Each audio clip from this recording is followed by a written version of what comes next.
Hola Josefina, qué gusto tenerte con nosotros en la Universidad San Sebastián en esta segunda edición de la Feria del Libro. Les quiero contar a las personas que nos están viendo que Josefina Licitra es una periodista, escritora y además en este momento escritora de guiones para documentales y para una película, la adaptación de la obra Las Malas. Además, Josefina se ganó el premio del periodismo, el nuevo periodismo de excelencia de la Fundación García Márquez, así que para nosotros como universidad es un orgullo tenerte por acá y un lujo. Muchas gracias, estoy muy contenta de estar acá, así que hablemos de lo que quieran. Mira, la primera pregunta que te quiero hacer, Josefina, tiene que ver con ¿cómo fue tu transición y tu proceso hacia el género narrativo? Porque sé que estudiaste primero ciencias políticas, luego estudiaste periodismo. Hiciste todo un camino para llegar a encontrar lo tuyo. ¿Cómo fue esa transición y cómo encontraste tu género? Es rara la transición porque en realidad lo que siempre tuve en claro es que a mí me gustaba escribir y tenía que encontrar de alguna manera como el formato en el que pudiera desarrollar ese deseo de escritura.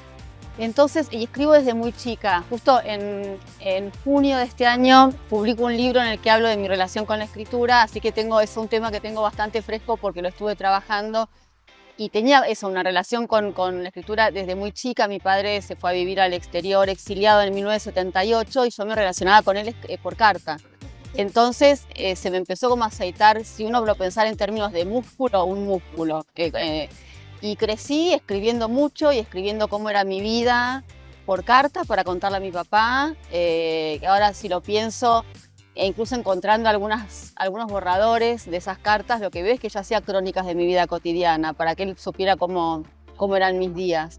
Entonces cuando se acercó el final del colegio secundario y tuve que pensar qué hacer, mis padres empezaron ellos a sugerirme que investigaran la posibilidad de estudiar periodismo porque era una carrera en la que yo, sí, ejercía el periodismo gráfico, podía seguir escribiendo y podía hacer de la escritura un recurso rentable y ganarme la vida con eso. Entonces empecé a estudiar ahí, estudié, pero siempre como con la sensación de que lo que yo quería era escribir. Después sí me pasó, y pensando en esto del tránsito hacia el periodismo y después hacia la no ficción, que me encontré con otra cosa que ahí sí fue una sorpresa favorable, que es que me empezó a gustar también encontrar como un espacio para mi curiosidad, para poder preguntar, para poder investigar sobre la vida de los otros. Pero lo primero fue ver qué tenía que estudiar para poder escribir. Después sí, en comunicación entré a una carrera que tenía un componente teórico muy alto y yo lo que quería era escribir, entonces estuve 1 año y medio estudiando comunicación. Después me pasé a otra carrera que es ciencias políticas, también estudié 2 años, después me pasé a letras, estudié 2 años, pero lo que siento ahora, con 50, cumplo este año, que intuitivamente lo que iba haciendo era escarbar en distintos universos para enriquecer algo para alimentar algo cuya vía de salida era única y era la escritura. Todo lo que yo aprendía después de alguna manera lo transformaba en un material escrito. Y en algún momento, como a mí lo que me gustaba era escribir, empecé a intentar meterle al trabajo periodístico algo de eso que a mí más me gustaba hacer, que era la construcción, o sea, contar un lugar de una manera más texturizada o más, sí, con un poco más de juego estético, si se quiere. Y ahí me acuerdo que cuando vino muy de la mano con la crónica con la que gané el premio de la Fundación García Márquez, que se llamó Pollita en Fuga. Sí. Empecé a hacer la investigación y en un momento mi editor me dijo: no tengas miedo de recrear diálogos, de recrear escenas, que eran posibilidades que yo todavía no sentía que estuvieran como tan, que estuvieran dentro de la bolsa del periodismo. Y recién cuando ese editor me dijo, dije, bueno, eso es algo que puedo hacer, listo. Mi editor sí había leído a todas las grandes figuras del nuevo periodismo estadounidense, sí. Capote, bueno, Joan Didion, Norman Mailer, Gay Tales, bueno, todos los increíbles, digamos, como si fuera un dibujo animado. Y recién ahí empecé a entender, cuando gané el premio, que fue un premio al que apliqué por consejo de mi compañero fotógrafo que me dijo que me presentara. Ahí cuando gané un premio de crónica entendí que lo que yo había hecho era crónica. Y recién en ese momento. Y como tenía que ir a recibir el premio y me iban a hacer preguntas vinculadas al género, dije, bueno, tengo que empezar a leer sobre esto porque no tengo ni idea. Y ahí descubrí, a ver, a Truman Capote lo lees, por lo menos en Argentina, yo lo leí en el colegio secundario. Claro. Había lecturas que yo tenía como parte de mi formación clásica, pero no como una formación dentro del periodismo de no ficción. Esa formación la empecé a tener de un modo mucho más metódico cuando gané ese premio y me vi como enfrentada a tener que mostrar una solidez teórica, si vale la palabra, porque tampoco hay teoría sobre esto, y ahí sí que me puse, y ahí supe que lo que a mí me gustaba hacer y lo que yo estaba haciendo era crónica periodística. O sea que en el momento que te ganas el premio por Pollitas en Fuga, para ti fue una completa sorpresa. ¿Tú en ese momento confiabas en tu pluma? ¿Tenías tus propios fantasmas, tus demonios, tus luchas personales? ¿Cómo era eso? No sé en términos de confianza, creo que quedaría como un poco falsa modestia decir yo no confiaba en mí. No recuerdo qué sentía, pero seguramente no tenía demasiada confianza porque estaba como explorando algo que para mí era nuevo. Y cuando uno está en una situación de exploración no está confiado, sino que está alerta, tratando de ver qué hay y cómo procesar eso que hay y cómo incorporar eso para que forme parte de algo orgánico, para que no parezca una prótesis que uno a veces nota cuando alguien trata de hacer algo porque es lo que hay que hacer, pero no es lo que uno siente de alguna manera. Entonces supongo que no estaría tan confiada porque estaría tratando de entender de qué iba. Después sí hubo una instancia previa que me dio cierta tranquilidad, que es que cuando salió esa crónica en Argentina, fue además fue una noticia, aun cuando salía en una revista mensual, que fue la revista Rolling Stone, fue uno de los pocos casos en los que un mensuario sale con una primicia, porque era una chica, yo entrevisté a una chica que era líder de una banda de secuestros express, que tenía 15 años y que estaba prófuga, y con ella, la busqué y la pude entrevistar. Era una chica que estaba muy buscada por los medios, entonces cuando salió esa crónica sobre Silvina, los medios tomaron el rebote o levantaron esa noticia también, y eso empezó a tener como ese trabajo mío empezó a tener mucha circulación a nivel nacional. Y entonces ahí me di cuenta de que mal no estaba, que estaba bueno, además a mí me gustaba cómo había quedado. Pero recién ahí fue mi compañero, me dijo, bueno, hay una fundación en Colombia, ¿por qué no la mandas a concurso? Y fui de esa manera llegando. María Josefina, cuando uno, por ejemplo, va a escoger un tema, en el caso tuyo particular, sueles escoger temas que son temas en apariencia pequeños, son pequeñas historias, pero que abarcan un universo, ¿no? Y que pueden ser representativas de fenómenos mucho más grandes que se vinculan a lo colectivo. ¿Hay una intención al escoger esas temáticas? ¿O es algo que fluye naturalmente, que es espontáneo? No, sí hay una intención. A ver, siempre como como un primer círculo del radar que tiene que ver con lo que a mí me interesa, por alguna razón me llama la atención, me despierta la curiosidad y respeto bastante como ese olfato. No es que dejo pasar cuando estoy como empacada con algo, posiblemente porque veo como que hay un rompecabezas desarmado y de hecho me gusta armar rompecabezas como actividad así casi zen en vacaciones, que es el único momento en el que puedo armar un rompecabezas. Hay algo que veo desarmado y digo, uy, pero siento que lo podría armar yo. Entonces ese primer filtro le presto mucha atención, porque tampoco es que tampoco me llama la atención cualquier cosa. Y después sí pienso qué conexiones puede tener ese interés personal con un interés colectivo, porque si es algo que me interesa solo a mí, va a quedar corto, no va a ser relevante. Entonces sí, después en el proceso de investigación, que no tiene por qué ser una investigación en mi caso, no es que salgo a reportear, sino que me quedo pensando en eso. Bueno, ¿por qué me interesó? ¿Qué elementos tiene? ¿Es una historia? ¿Es un tema nada más?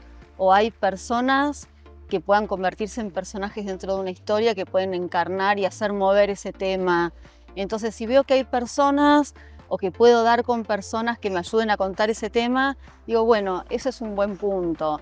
¿De qué habla esto? ¿Por qué me interesa tanto? ¿Qué tipo de fibra social está tocando? O sea, siempre un tema es como una ventana hacia un espacio más grande. O sea, ¿hacia dónde? ¿Esto tiene una ventana o es como un cuarto cerrado? Si es un cuarto con ventanas, bueno, ¿hacia dónde da la ventana? Eso sí es totalmente, a ver, si uno quiere, especulativo. O sea, tengo que interpelar el tema para ver si funciona, no solo para los otros, sino que en algún momento, si no es un tema que tenga aristas y tenga complejidad, yo misma me voy a cansar en la mitad del reporteo. Y ahí si te cansás, perdés, porque es un trabajo que no está como remunerado lo suficiente como para decir, me voy a dedicar a hacer solo esto. Dar con un medio que los publique es cada vez más complicado. Entonces, si hay algo que va a sostener eso, va a ser mi deseo. Y mi deseo tiene que ser bastante sólido. Entonces hago bastantes pruebas, testeos previos para ver si tiene sentido. Y en cuanto al trabajo de investigación, una cosa es el proceso de reflexión que haces previamente y después cómo te organizas frente al trabajo de campo y a buscar la verdad en medio y conjugar la verdad en medio de testimonios que a veces son contradictorios de sí mismos.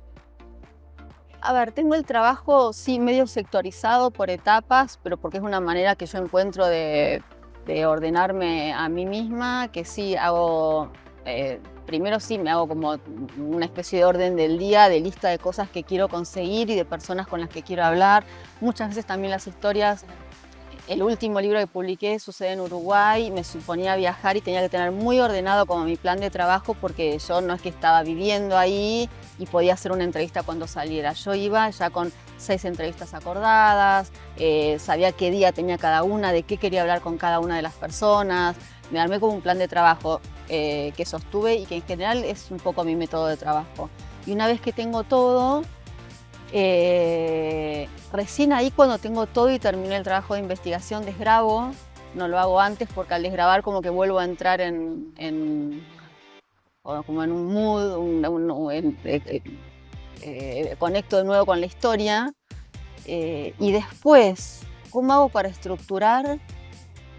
En general lo que pienso como método de trabajo es me imagino en abstracto, sin ver todo el material, cómo siento que la historia tendría que ir.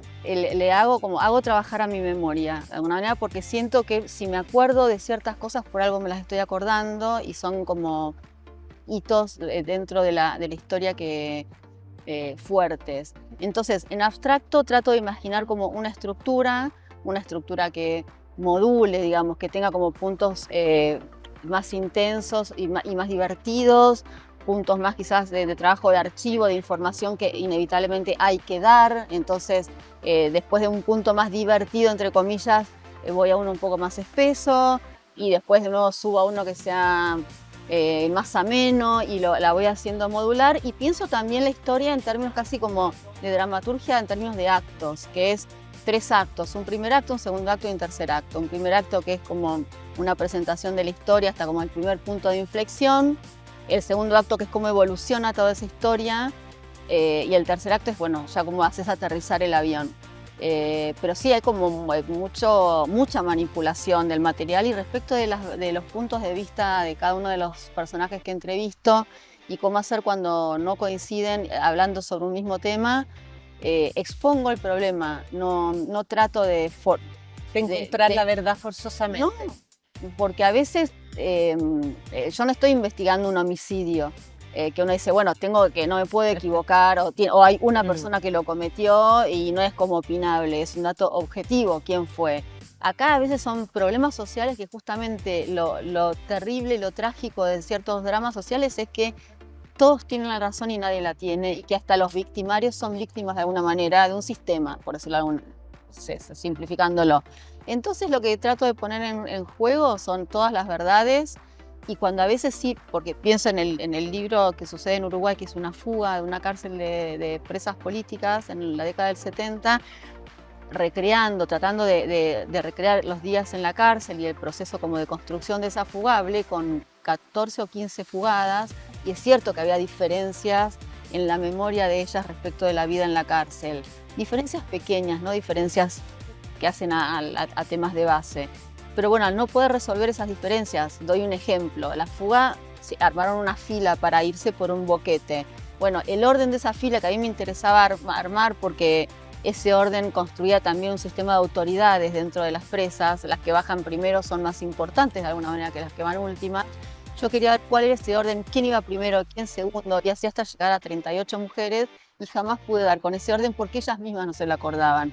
Y frente a eso lo que hago es exponerlo y contarlo en la historia. La crónica lo que tiene de hermoso también es eso, que uno no necesita mostrar como un jarrón Ming invulnerable, perfecto, sino que la belleza también está en mostrar esa fisura y exponerla de una manera,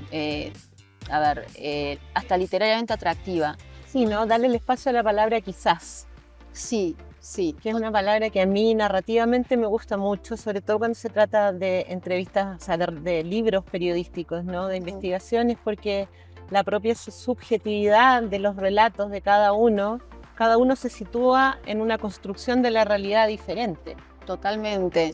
Ahora respecto al tono, ¿cómo se produce en ti encontrar tu propia voz? Porque yo no sé si la propia voz se produce de la misma manera en cada una de las historias, es una voz diferente. ¿Cómo es ese proceso? Es interesante porque la construcción de la voz, tengo la sensación de que es algo que está en construcción hasta el último día de vida de un escritor. Más allá de que se va solidificando. Yo no tengo una conciencia muy clara respecto de...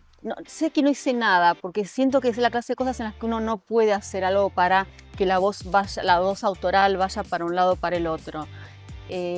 Pero simplemente la voz empieza a tomar el color de lo que uno es realmente con el paso de los años. Y sí siento que mi manera de escribir se fue depurando y haciendo cada vez más seca. Quizás también tiene que ver con los autores que a mí me gustan más. Como Leila, de ¿no? Literatura. Sí, pero Leila me encanta. Primero, a ver, partamos de ahí. Leila me encanta. Pero Leila tiene algo que solo le sale a Leila, sí, que es un uso de la retórica y de los giros retóricos con un trazo poético que es de ella. Y que es tan bello que hace que haya toda una generación de periodistas y de escritores que hayan querido imitar. ¿Entendés? Entonces, yo incluida, cuando empecé a escribir, pero es que no era algo a propósito, es como cuando uno leía a Cortázar y te quedás como con ese tipo de musicalidad, y después cuando te hablo a los 20 años, cuando leía a Cortázar, que después escribía y se notaba como la influencia de ese autor en la escritura. Digo, son autores como con una marca muy personal muy fuerte, una marca literaria muy fuerte. Y yo siento, justo ahora que la mencionás a Leila, que empecé más parecido al como Leila, pero que algo, porque tiene que ver con los modos de cada uno, se fue como depurando, y yo cada vez uso, es más un lenguaje, siento yo, más cinematográfico, en cuanto a que es más de actos y de poca... tengo una retórica, no me hago la ingenua, es muy especulativo y muy calibrada mi manera de escribir, pero lo que quiero es que lo estoy limpiando cada vez más de formas retóricas y me siento más cómoda con eso. Y creo que por ahí, por ese lado, tiene que ver más mi voz. Justo lo que estás comentando, yo quiero leer acá para las personas que nos están viendo y que nos vayan a ver en esta conversación, que es el inicio de tu crónica Pollita en fuga, y que habla un poco de esa utilización del lenguaje y de las palabras que para mí, en mi punto de vista, este inicio es perfecto y lo voy a leer. No se le notaba.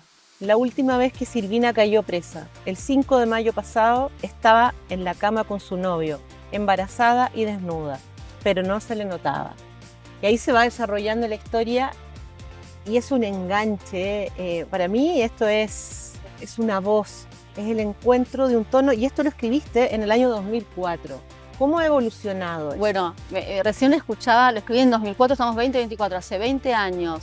Si hoy tuviera, no lo voy a hacer, y a veces cuando es un texto que se republica bastante en antologías y siempre está la tentación de decir, bueno, quiero cambiar algo y no voy a cambiar nada, pero a veces me quedaba pensando cómo lo escribiría hoy y, por ejemplo, ese juego, no sé si es aliteración la forma, pero ese no se le notaba.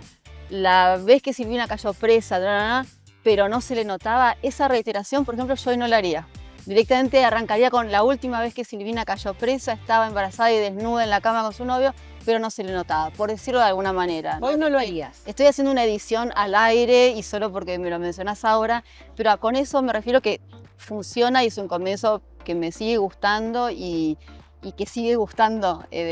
Pero pienso que cuando uno toma eso, habla de los cambios en la voz, ahí hay un juego de palabras que está muy a la vista, que empieza con una frase que es retomada 2 líneas más abajo, y yo hoy no sé si mostraría mi juego. Y yo creo que ahí se ve un juego. Rápido, sí. Pero son cosas que te pasan cuando vas cambiando también. Y vamos al tema de la literatura y de la narración desde el yo. Uh-huh.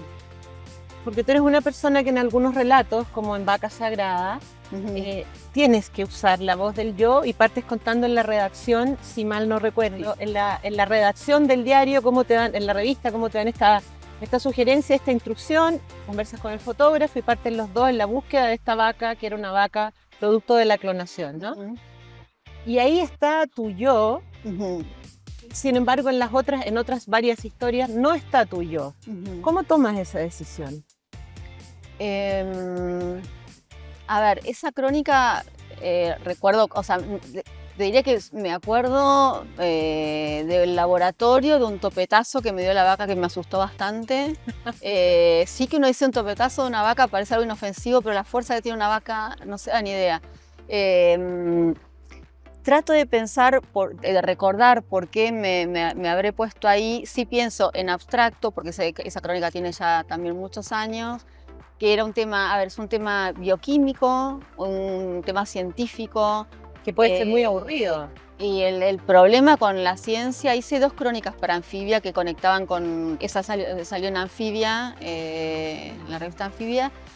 Hice 2 que conectaban con temas de ciencia, y si yo no encuentro un abordaje personal de eso, siento que no voy a poder manipular algo que si no es muy áspero, es hablar de clonación, cómo se clona, claro. Entender cómo se hace para separar de una célula, hacer 2 células iguales, no sé, sigue siendo, ya me olvidé casi todo, pero sigue siendo un misterio.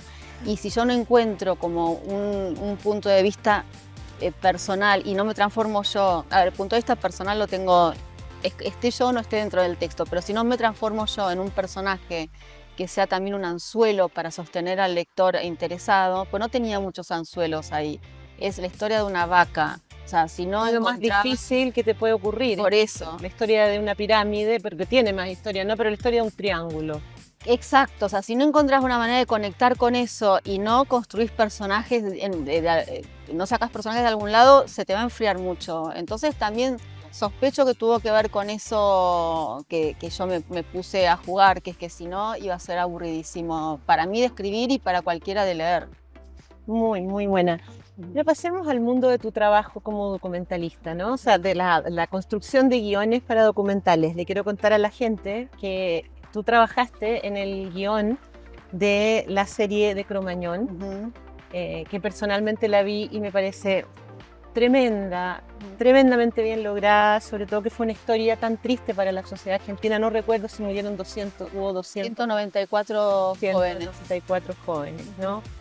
Porque ahí hay una construcción no solamente desde lo testimonial, sino que además tuviste que conjugar historias muy pesadas, muy duras, imágenes muy fuertes que incluso a veces son difíciles de poner en una pantalla, como es toda esta cantidad de chicos que están en el suelo, digamos. ¿Cómo construyes tú, cómo haces esa transición desde la crónica que te permite explayarte, ir caminando, subiendo y bajando, a saber que tienes acto 1, 30 minutos por decirte algo, y tienes que condensar la vida de tantos seres humanos y una buena historia compactada? A ver, Eso, primero aclaro, Cromañón es una serie que es una serie de ficción basada en un hecho real. Nuestros personajes son ficticios. Sí hice otros documentales, o participé, escribí el guión de otros documentales, no tantos porque empecé en el audiovisual hace 10 años, pero sí Cromañón es la primera serie en la que estoy como cabeza de equipo manejando un poco todo el equipo de guión. Lo primero que tengo para decir es que no, lo que se haya visto ahí y ese guión no es el resultado solo de mi cabeza, ojalá, o no lo sé si ojalá, en cuanto a desgaste emocional seguramente hubiera sido todo más fácil, es el resultado de muchísimas cabezas que están pensando, incluso que están pensando en la construcción de ese guión. Esto que vos decís, qué mostrar y qué no. Hay el episodio 5 es un episodio durísimo en el que se muestra la tragedia en sí, el incendio mismo y las muertes, que fue algo muy debatido hacia adentro de la productora, si se mostraba o no se mostraba.